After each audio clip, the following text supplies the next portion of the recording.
Yeah. No, Augustus seemed to be very like bent on like if we lose something in the empire, let's just try to preserve what we have. That was kind of Augustus's mentality. Like this, let's not try to spend more resources to try and get something back that we lost. Hmm. That, that Well, was honestly, that he's got to was be his one of the smartest. mentality.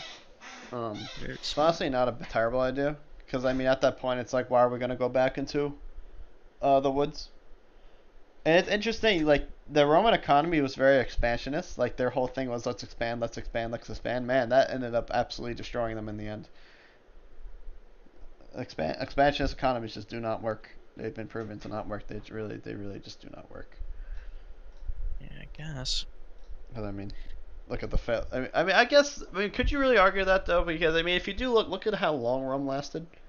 I mean, Rome lasted for a very long time. Is it the last? Is it the last? No, I don't think it's the longest lasting empire. I I think that's mean, it might actually no, it's not. It is Rome technically. Actually, no, I think it's the Ottoman Empire that might beat them. But if you do look, I mean, I guess it was an expansion. And people that do say it doesn't work, I mean, look, it did to an extent. I mean, it lasted to an extent for. in modern days, yeah, I but believe I think Rome did it was actually the longest lasting empire. Like if you want to get real technical, you had the Byzantines, but I mean, could you really call that Byzantine that much of an empire? Like in the 1400s when they were like literally getting ransacked and just invaded. yeah, I mean, well, when you look at the beginning of the empires and the kings and just the foundations of Rome, for a while their economy, if you were poor, was very bad. You know, they'd always find ways, at least the higher ups, like Crassus, I believe, he had a scheme to make his family so rich, the arid kind of environment that they were in and their structures in the poor communities that were made out of were like wood, very dry. And when houses caught fire, he devised a scheme to sort of make a sort of firehouse. And I know you can't see me, but I'm doing air quotes. And what Crassus would do is that he would go upon these sites and buildings that were crumbling and say, I have men that can extinguish this fire, but you have to sell all your goods and the property in order for you to put it out. And in that situation, you either say yes or no, and in the end, you lose regardless. And then you're left on the streets to fend for yourself and your family, and your belongings are all gone. And it's really just saying that the rich always win and the poor always lose. So maybe the increase in economy sort of did crumble the Roman Empire, but looking back at the beginning, I mean, I'm not entirely sure. It's a lot to think about, but you know, Yeah, it's it's just definitely is. Um, it's crazy though to the extent they got. You know the last true culture slash religion of Rome was actually in Romania.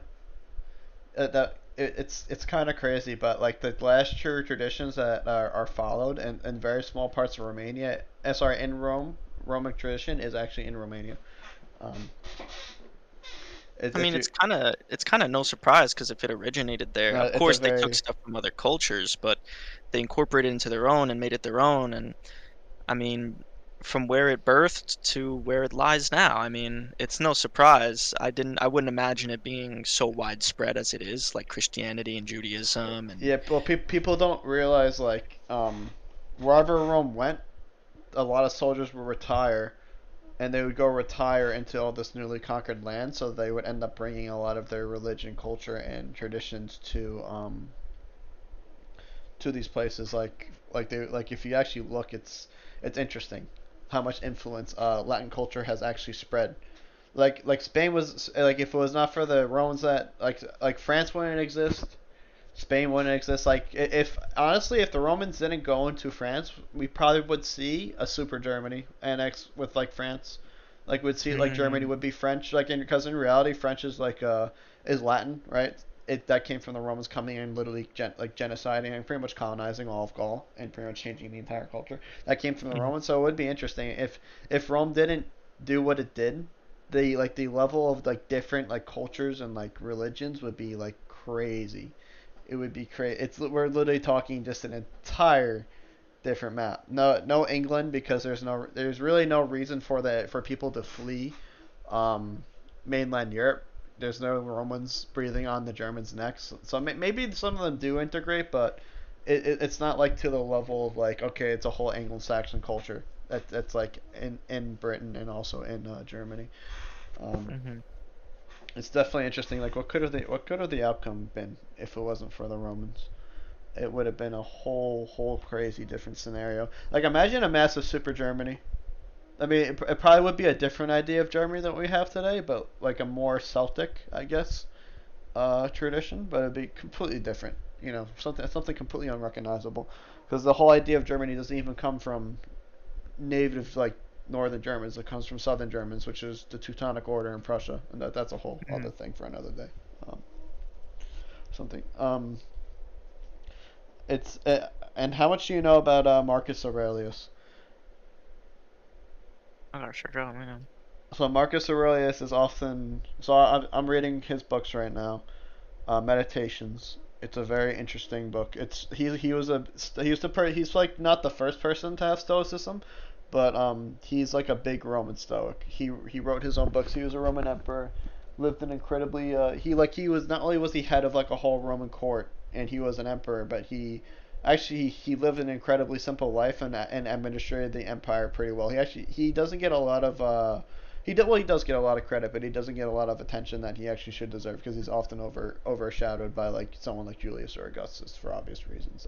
Well, he But was more of a philosopher, right? he was a philosopher and also a Roman emperor. Right.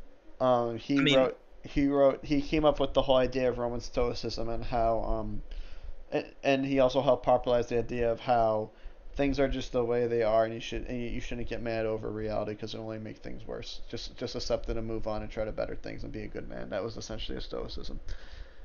Like he had I believe he had two daughters, and both of them died.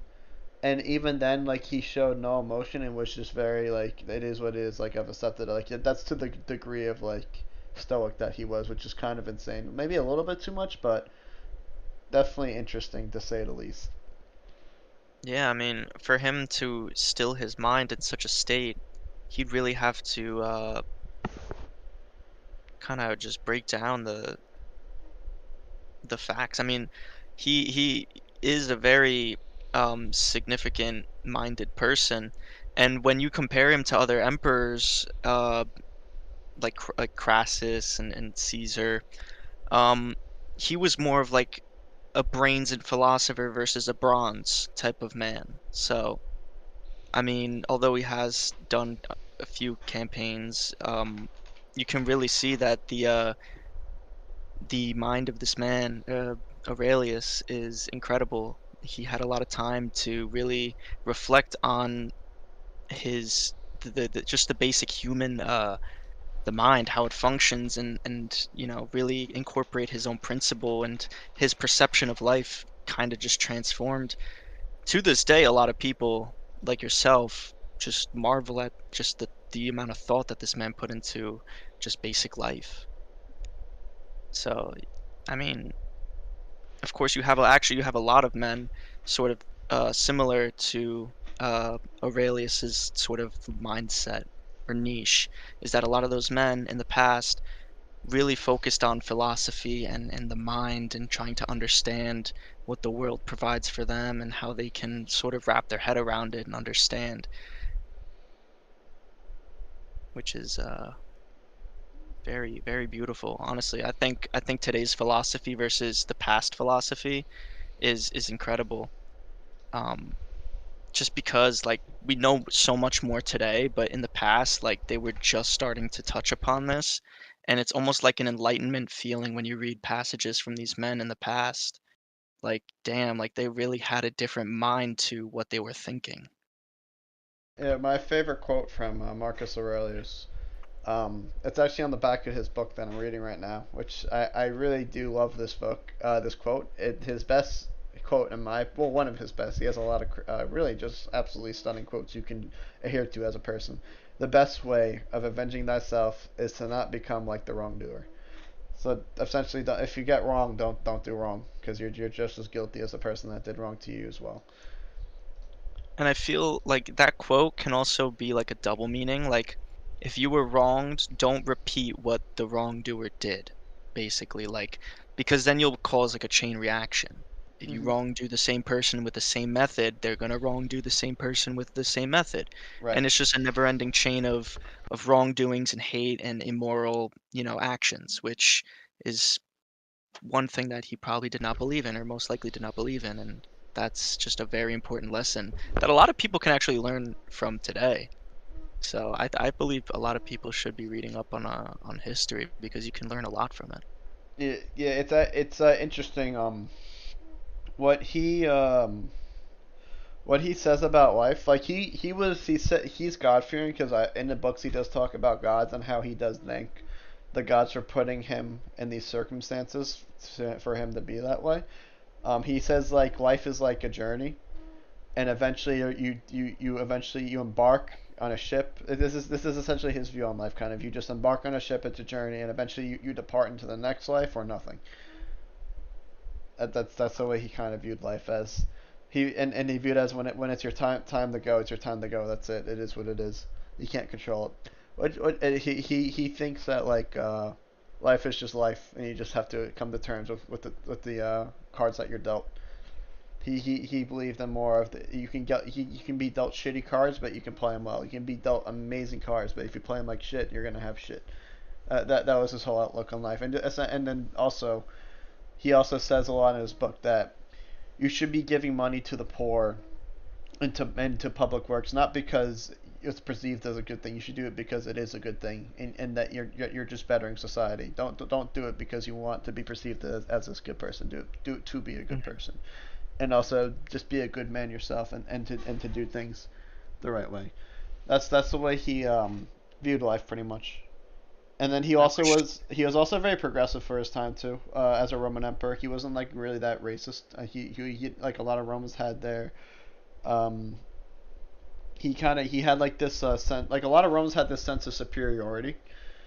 He actually really didn't have that.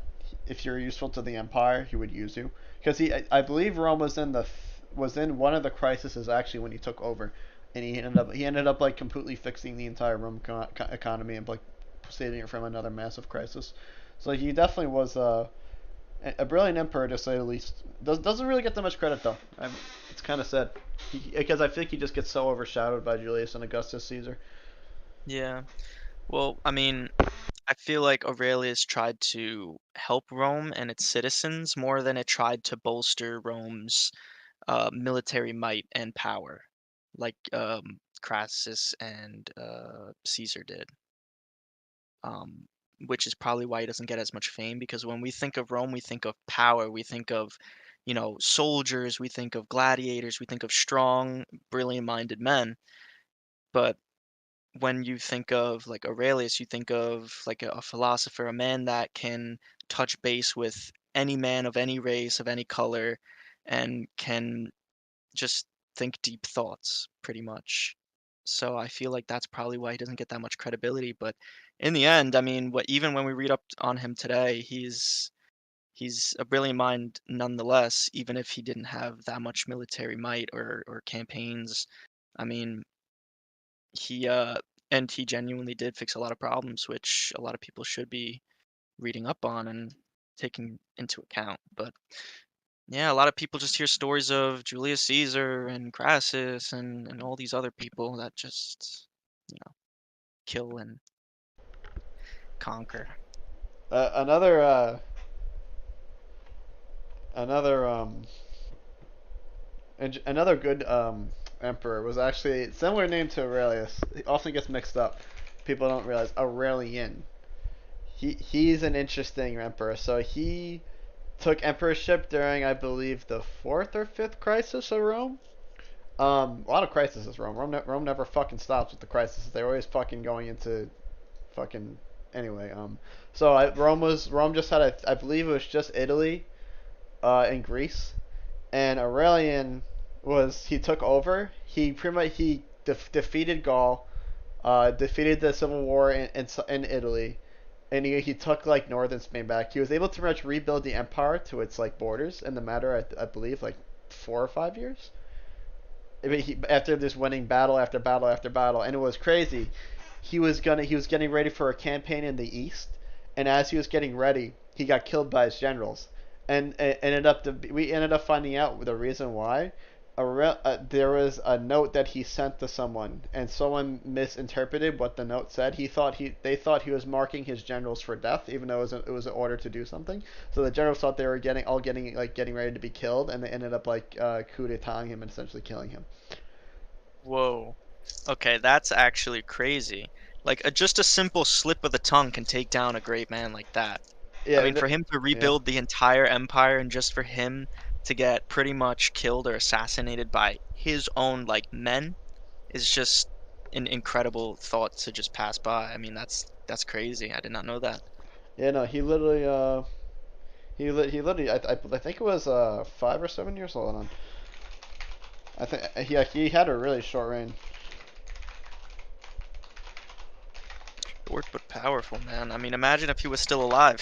I'll show you the gains that he had. I actually posted in here. He was really just a fucking like crazy emperor. Okay, so this is I'm gonna put it in the chat so you can see it as well. So this was like the Roman Empire at this point, and this is when he took over. So pretty much anything that's not in the purple is in civil war. So there was actually a successor, and yeah, so there was a successor in France. There was a successor in the Balkans, and he was able to just win battle after battle after battle against all these like civil war rebels when Rome was in like complete shambles, and he was pretty much able to reunify the entire empire. And then I believe he was getting ready to actually campaign against Persia. Like he also had the east under his control as well, and then Damn. gets And then assassinated. that's it, bro. Oh my goodness. I mean, he did some pretty good damn work. I believe it was 5 to 7 years. I believe uh, that was the span of his reign. I've heard some stories. I have to look this one up, but there's apparently a Roman emperor that got so angry that he had a hemorrhage, and he was like literally yelling at his troops, and he just flat out died. I gotta look that one up, but that's something I've also heard along the lines. It's incredible.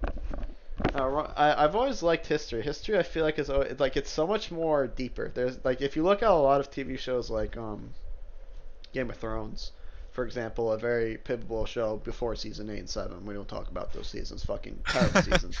Um, like Game of Thrones is literally based on Henry VIII and how he had all these courtships and how people are vying for the fucking court. Like it's literally based on that. If you actually do look at it, all the Right. intertwining alliances and stuff, it's literally based off of that. Like if you look at a lot of like modern day shows and stuff, a lot of them base their shit off of history, and that's why I think if people don't know that, they think history is just this absolute boring, nothing. Even though in reality, like everyone should know about history because that's how we don't repeat it because right now that's what we're already seeing. I mean, history is always fucking doomed to repeat by people that don't know any better. I mean, look what's Right. happening in China with the fucking Uyghurs. Uh, people being genocided left and right, and then the countless genocides that have happened over and over again after World War II and during the Cold War. It's just a never-ending, reoccurring cycle, and that's just due to arrogance and stupidity. I feel like, especially nowadays, people are like so afraid of like learning stuff, and they don't want to learn things because it's considered like oh like bad, it's too offensive, but like all we're doing is just shooting ourselves in the foot. Yeah, Like well, I mean, dude, it's that's like why would they say knowledge is power. I mean, if we actually took the time and actually read all of these events and similar events to like the beginning, like we could just see a chain reaction of events taking place that are very similar to other ones. And if we actually took the time to learn and think how they thought, I mean, we probably wouldn't be in a lot of these problems today and would be more unified in the end. But sadly, we don't. So we're in this situation now in this day and age.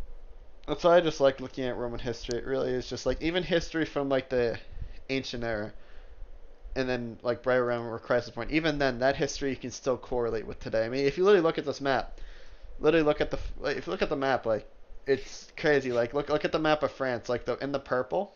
That's like literally French's borders besides France's borders besides a few parts of Belgium. But like even like the lines that we draw today in Europe is still heavily based on by the Romans.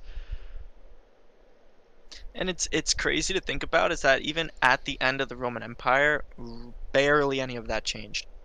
That's how much of like a sort of symbol Rome was. Yeah, Like we draw these lines, they stay here. If you want to fight, we'll give you a fight. But even after they were gone, everyone just didn't care. They were like, okay, this is fine. We have our land, they have their land. Like let's keep it here. essentially. And no one took over. I mean, it's incredible. Even after the fall of Rome, they still have a lot of influence in modern day in our history, like going on right now. So it's I mean, incredible, a lot very of incredible. our, I mean, think just democracy and like republics. That idea comes from the Greco-Roman idea. You know, the Romans and the Greeks, they both played an instrumental role. I mean, democracy, the idea of democracy and republic is a Greco-Roman idea. It came from the Greeks and then Romans spread it everywhere. Like it's one of probably like the democracy and republic is probably the most ancient old institution that we currently have today that's still up and running. And it's beautiful because it morphed into such a different chain of events that's going on now, but it formed into its own sort of modified version of that, and which is great. Um, and I mean, we still make it work. I mean, if they made it work, we can, right? And that's what's going on, and it seems to be going all right. Yeah, Obviously, there's some political issues taken from it, but I mean, in the end, so did Rome. Rome also had a lot of political issues, so I mean, that's just history right there, and we incorporated that into our own lifestyle, and a lot of the world did as well. And I feel like we sort of kind of encouraged other people to sort of take on the form of our government, but it really wasn't our government. It was more of history's government or Rome's government that we kind of incorporated and spread. And so now we see so many other countries taking on this role, and it's just like history does really repeat itself. You can see it in like economies, production, agriculture, all to a different extreme with technology, but it still bases back to the roots of history and how we just evolved and learned from all those things. yeah, yeah, it really is like that. It really is. It's crazy to think that a civilization that's older than it's even in the ancient era, and it's still affecting us to this day. Even then, like the borders that were set during those times were even older and like in the beginning stages of the empire. So even like it's even like at like the old like the youngest point of that empire. It's not even at the oldest point of that empire as that was set. So it's even older than people even realize. It's crazy to think what France could have been if there wasn't a Rome. If Rome didn't go in and genocide everyone and conquer everything under Julius, like it would have been probably a like it was crazy. It probably would have been a Germany superstate. Germany and France would have been one. And then I don't know what the hell Britain would have been. Maybe some type of Viking state because you had no because the Vikings like to go right over there. So maybe England would have just been a full blown like another extension of like the Scandinavians, which is like a crazy thought. Imagine no England. Like imagine like what course of history that would have fucking done. No British colonizing everyone. Same thing with the French. No French colonizing everyone either. It's like it's just a completely different world. Yeah, well, there's definitely a fucking multi-universe out there that's probably like that. But for us to have that thought, I mean, it's definitely a interesting thought to have. If we didn't have one thing, what would change something about the other? Yeah, it's fascinating to say the least. Even then, if you look at like modern day Turkey, yes, they're like Muslim, but if you actually look at the Turkish language, it's somewhat similar to Latin, and that's because of the Romans. And also the borders of Turkey are very similar to what the Romans actually controlled when they did have control of Anatolia. So even those borders are like from a completely different Muslim culture, still integrated with that idea of Latinism and and all the borders. Like even then, it's like still like crazy. It's just interesting. It really is crazy that Rome really still has affected us to this day. Um, I guess that's pretty much it. We can sum it up there, right? Yeah, All right. Definitely a teething podcast for sure, but we got it right for the next time. good first episode, but yeah, Yeah, can't wait for next time's topic, and we'll kick it off strong. yeah, we will. All right. Thank you guys for watching. Whoever is watching, I have absolutely no idea. Besides the goat in the chat. Not a paid actor. All right. Peace. Peace.